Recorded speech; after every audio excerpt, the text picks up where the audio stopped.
والله يا جماعة، والله لما بنزل الصحراء وبلاقي الكلام ده بتشجع ان انا اروح تاني وتالت وعاشر.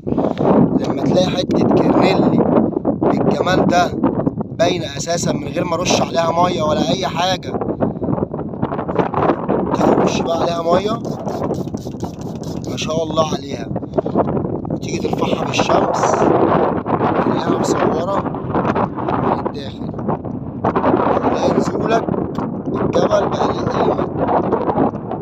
مش تنزل وخلاص، لا، لما تنزل وتجيب حاجات مصورة من الداخل كرنيلي زي دي يبقى نزولك الجبل ليه قيمة.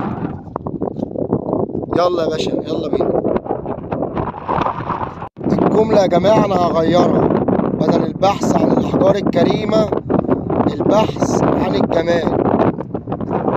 شايفين الجمال؟ الشمس عاملة ايه فيه؟ نطلعها كده، نرش عليها مية، نقول بسم الله الرحمن الرحيم. حتة ما شاء الله، نرفعها بالشمس برضه عشان حضراتكم تشوفوها كلها نافذة للضوء، جميلة. ده الجمال يا جماعة اللي هنفضل نقول كذا مرة، الجمال اللي بننزل عشان الصحراء، الحاجات الكرنيلي، الحاجات المميزة، الحاجات اللي ليها قيمة، هي دي.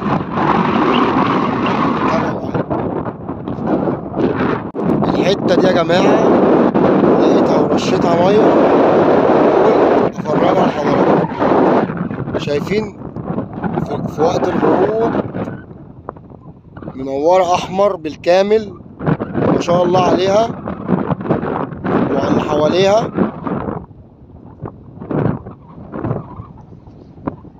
يا رب تكون واضحة.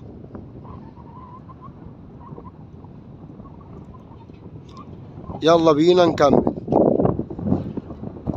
والحتة دي بقى يا جماعة من هنا كده تحس ان هي مروة، شكلها شكل المروة. تيجي تبص عليها من الناحية التانية كده تطلع لك سليماني ملهاش حل. ما شاء الله ما شاء الله ما شاء الله، السليماني الجميل. اهو نحطها في الشنطة ونتابع الرحلة. نفسي يا جماعة، نفسي اروح المكان البعيد اوي ده، بس طبعا دوت مكان بعيد جدا، محتاج 2 3 يروحوا معايا، ما اقدرش اروح لوحدي طبعا. المكان البعيد اوي ده كده هيبقى فيه احجار بتقوم هناك، بس ما اقدرش انا اروح طبعا، خطر الصراحة. يلا بينا نكمل رحلة البحث. حجر مريم الأحمر، لو ما شفتش حجر مريم قبل كده اللون الأحمر ده حجر مريم ما شاء الله، ألواناته تحفة طبعا. على فكرة يا جماعة حجر مريم ده بتبقى شايفين الجذوع الصغيرة دي، الجذوع الصغيرة دي بتبقى ديدان متحجرة على الحجر ذات نفسه من ملايين السنين. ده حجر مريم يا جماعة، والشكل ده اللي انتوا شايفينه ده ديدان على الحجر متحجرة. انا بقالي مرتين يا جماعة اللي احنا بنجيبه من الصحراء احنا بنعمل بيه ايه؟ تعالى افرجكم كده. الحاجات وهي خام بتبقى عاملة كده، كل ده عقيق خام، اشكال مختلفة، مش هنقول اسامي هنقول عقيق علشان الناس ما تتوهش مننا برضو. كل ده حجر مريم، كل ده عقيق يا جماعة باشكاله المختلفة. وحبيت اصور الفيديو دوت للناس المهتمية بالاحجار. كل الاحجار دي خام بيطلع منها الجواهر دي، الجواهر دي اللي بتطلع من الاحجار الخام. نبتدي بالحته الجامبو دي ما شاء الله، نرفعها كده في ضوء الشمس. دي مسكوله يا جماعه على وضعها، متاخد منها حاجات بسيطة جدا، قشرة كده. وما شاء الله الحجر ده برضو عطف جبلي من الداخل، حاجة تحفة ما شاء الله، برضو مسكول. وهوريكم برضو الفصوص حالا دلوقتي. وده مسكول برضو على وضعه كده، روعة طبعا زي ما حضراتكم ما شايفين. ده يا دوبك اتكشف بس كده.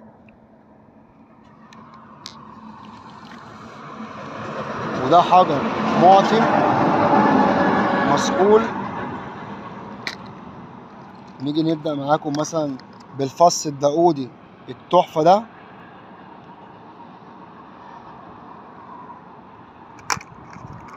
وده برضو فص داودي بعين واضحة. عندنا مجموعة جميلة جدا من الأحجار والفصوص. حجر عقيق أخضر،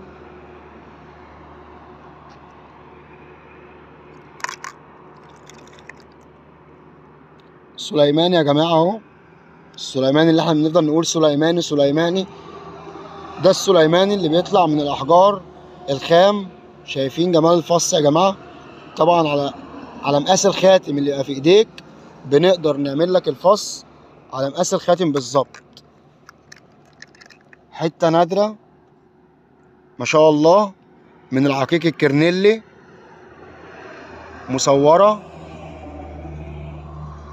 بنقول احنا كتير كلمة مصورة يا جماعة، مصورة دي الحاجة اللي بتبقى مصورة.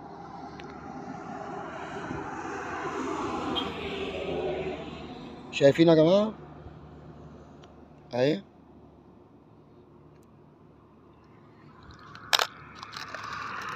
حاجة برضو زي كده ما شاء الله.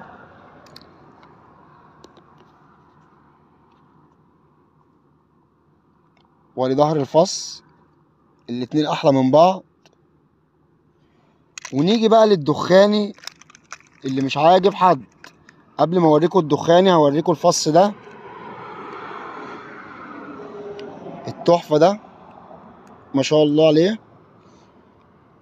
تعالوا بقى نشوف الدخان اللي مش عاجب حد. ده الدخان يا جماعة. استنى اطلع كمان فصين ولا فص.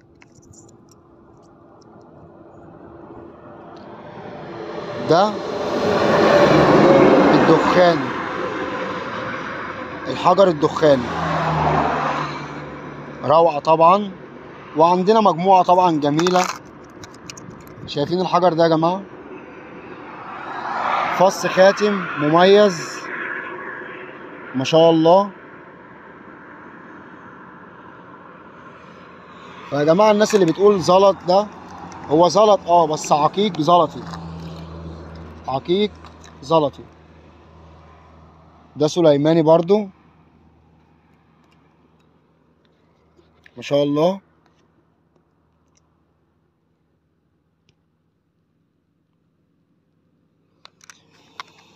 وادي مجموعة تانية.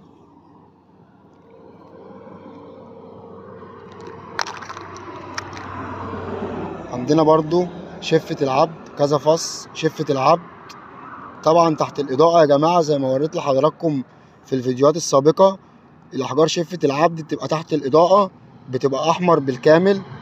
وممكن كده برضو واضح جدا، درجة شفافية عالية جدا. وعندنا مجموعة من الأحجار بقى السليماني الفصوص الصغيرة. يعني مثلا كده نطلع كام فص ونعرضهم على حضراتكم. واخر حاجة بقى هوريها لكم يا جماعة، هتبقى مفاجأة ان شاء الله. مجموعة من الفصوص السليماني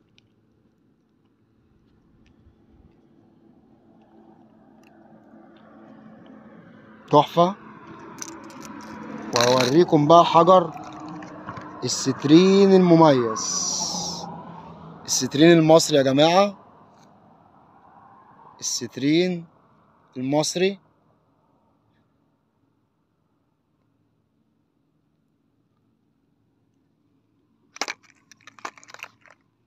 ودي اخر حجر معانا، حجر من العقيق المعتم بس الوانات ربانيه طبعا، جميله قوي.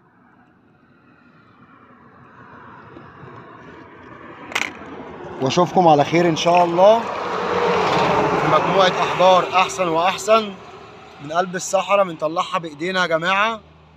والسلام عليكم ورحمه الله وبركاته.